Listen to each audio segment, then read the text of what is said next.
So we have a range of buildings here and structures from different periods.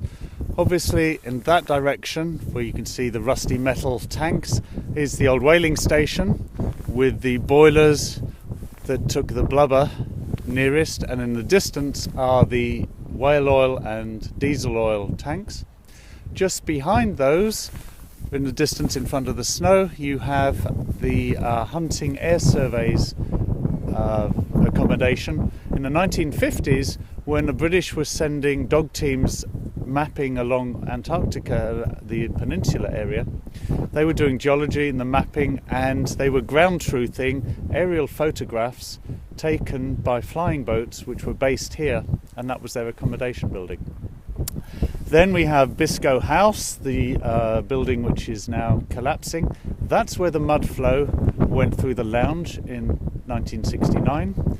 Next to it, the wooden building with the windows, which is still intact, is the generator shed. And just behind it, you can see a round tank, which is actually an old boiler. That was used for storing rubbish.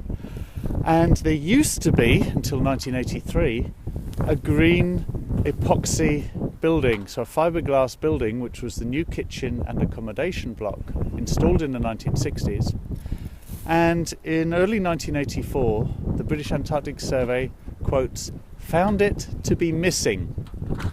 At about the same time, or shortly earlier, the Royal Marines had destroyed the Argentine base on the South Sandwich Islands as a follow-up to the Falklands War. This was a base installed by the military on British overseas territory, and there appeared to have been Argentine presence subsequent to the war.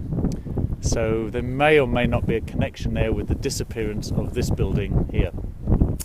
Then behind that is another building which is beginning to collapse. That was the old magistrates building, again dating from the whaling days when we had an administration here, but also that was used by the scientific base.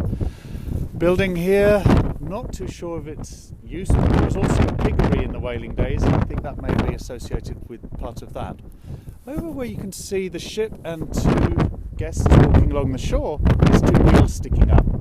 That's a Massey Ferguson tractor with the belts on it for going on snow.